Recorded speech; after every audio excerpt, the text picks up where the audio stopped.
Hi everyone! Good evening! I'm back! It's your Mama Sam dito sa Sam TV. Kamusta naman po kayo mga amigo, amiga, kumare at kumpare? Sana lahat kayo ay okay na okay ngayong gabi. Syempre ko ako naman ang tatanungin nyo. Nakikita naman ninyo, Pasko na. So 15 days to go before Christmas. So namamas ko. Baka naman. Oh, yan. So charot lang. Anyway, so ang bilis ng araw, no? So parang kailan lang, nagdiriwang tayo ng Christmas. Ngayon ay, ayan na, patapos na ang 2025 at pa-approach naman yung 2026. O, diba? So, ganun kabilis, guys. Nakakaloka. Anyway, wala tayong magagawa kundi i-enjoy lang ang bawat araw at namnamin ang bawat taon. Kasi syempre, ano yan kumbaga parang hindi mo alam in the future kung ano mangyayari. So, habang masaya, habang okay yung lahat, so, i-enjoy lang natin, di ba? At higit sa lahat, syempre, ingatan natin ang ating mga kalusugan. O, yan. Speaking of kalusugan, so, kanina nagpunta ako sa doctor para ipa-check up nga tong hindi, may monthly check-up naman talaga ako. Kasi na, di ba, hypertension nga ako. So, umiinom ako ng maintenance. Tapos, ayun, nagagamot ako every month. So, kailangan dumaan ka talaga sa doctor. And then, ayun, nire-resetahan ako ng gamot para sa high blood. And then, merong vitamins. And then, meron din, anong tawag dito? Aspirin. Kasi nga, malapot nga yung dugo ko. O, yun. So, maintenance na yun forever. Ganon. And then, syempre, meron tayong nararamdaman dito sa paa natin. Natapilok kasi ako nung bago mag-Miss Universe. Diba napansin ninyo, inka-inka ako maglakad. Masakit na yun. So, inaano ko na baka mawala. Pero, ayun nga, kanina napa-check up ko na siya. So far, nawala naman yung, nawala yung parang sakit, yung kirot. Oho. So, ayun. Tapos, ayun, syempre, naresetahan na naman ako ng madaming gamot. Yung gamot para sa pain. Tapos, meron kasi akong, sabi ko sa doktor, kasi pag umiinom ako ng sobrang daming gamot, so sinisikmura ako. So, binigyan nila ako ng gamot na para hindi ako sikmurain. Pero, parang ganun pa rin naman. Pero sinabi naman niya, may mararamdaman ka. Konti lang naman, konti. Pero, yun, ganun. Pero, syempre, para hindi tayo ma-stress ng bonggang-bongga, so kailangan ipahinga ang ating mga paa ng ilang araw. So, bukas hindi ako pupunta sa school. So, dito lang ako sa bahay. Kasi nga, kailangan i-rest yung paa natin, di ba? So, yun, okay lang yun. Bukas lang naman ako absent kasi yung Friday naman wala. Kaya lang ang plano ko, magpa-practice nga ng sayaw. Paano naman ako sasayaw ng todo kung namamaga yung paa ko? So, sa next week na lang. O, diba? Ganon! So, laban lang sa buhay at lagi lang keep smiling. Yun yung importante.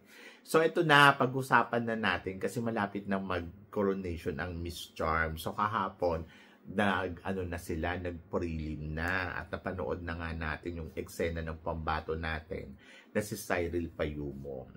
So ngayon, ang tanong, okay naman, 'di ba? Yung performance ni Cyril, kung titingnan mo, malakas naman yung laban niya kasi talaga namang pumalo si ate. Sobrang panalo talaga yung eksena, execution, lahat-lahat.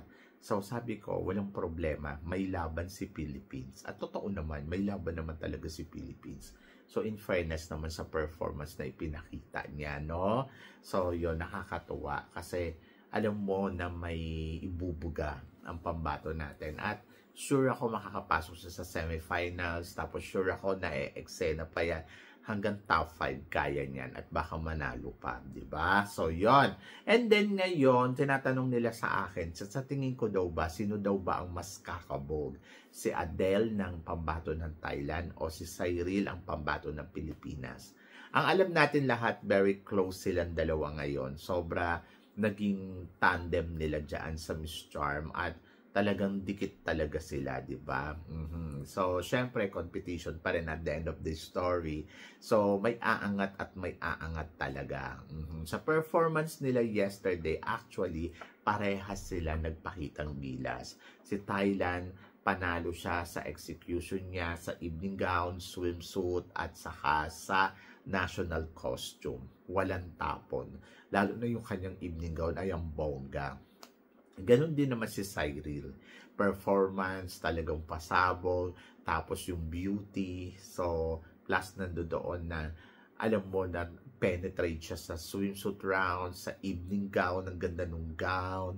Tapos, plus yung tawag dito, evening gown and national costume winner. Sa madaling salita, talagang nag-perform siya ng pasabog kahapon. So ngayon, tinatanong nila kung sino yung sa tingin ko lamang. Sa tingin ko, syempre magiging bias tayo, Philippines. Hindi, in fairness naman kay Thailand, maganda yung gown niya. Oo, nagustuhan ko yung cut. Tapos yung kanina, tinitingnan ko yung picture. Grabe yung details. Panalo yung may ideas nung gumawa nung gown. Kaya nga sabi ko, kung gown ng pag-uusapan, pareha sila ni Cyril. Kasi yung kay Cyril din, maganda din yung pagkagawa. And then, national costume, pareha sila nag-penetrate. Maganda yung national costume ni Philippines. Maganda din yung kay Thailand. Tapos, sa swimsuit round, parehas silang magaling. Magkaiba yung atake, pero parehas ng, alam mo yun, na may binubuga talaga. So, parang feeling ko, magkakaalaman na lang dito yung sa confidence at saka sa sa beauty. Ayon. Si Cyril kasi, kung titignan mo, kumpiyansa si Cyril, maganda si Cyril, di ba? Saka iba yung aura talaga, yung charm na tinatawag, ayun ang meron kay Cyril. Doon ang feeling ko na lumalamang siya dito kay Thailand. Si Thailand, meron siyang confidence, meron siyang beauty, pero parang feeling ko doon siya nalamangan ni Cyril. I think kung titignan mo silang dalawa, parehas nga sila ng height maganda yung height. Kaya lang hindi ko alam kung sino yung gagawing queen. Kung sakaling silang dalawa ang mag-last two standing. So medyo mahirap mag-decide kasi parang feeling ko hindi siya basta-basta. So parang feeling ko ang lakas din ng laban talaga ni Thailand.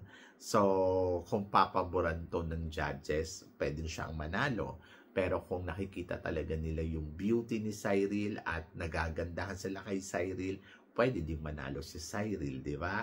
So malaki yung laban ni Cyril para sa corona at malaki din yung laban ni Thailand para sa corona. Pero ako parang feeling ko lumamang si Cyril sa kanya, yung tinatawag talaga na beauty. Oo, yun talaga.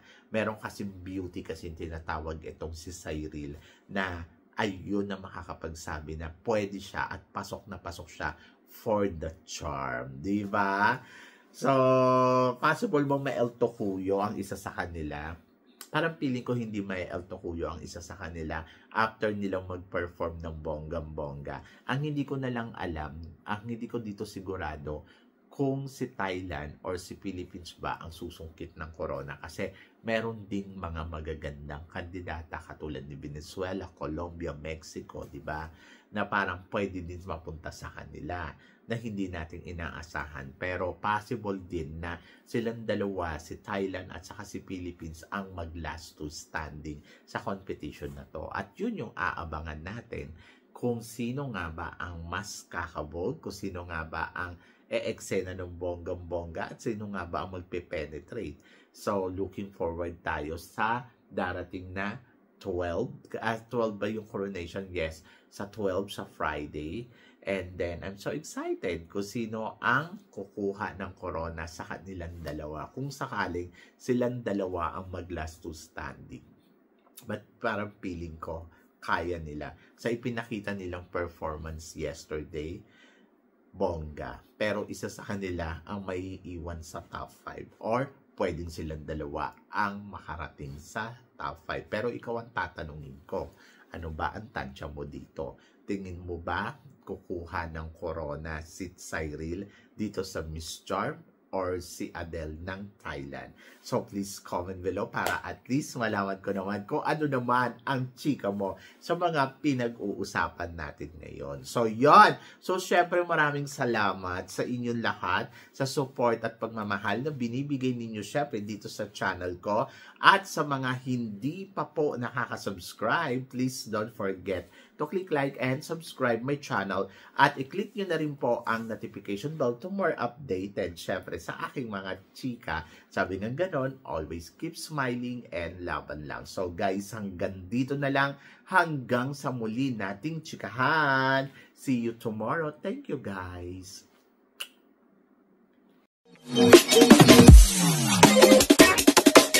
Thank you.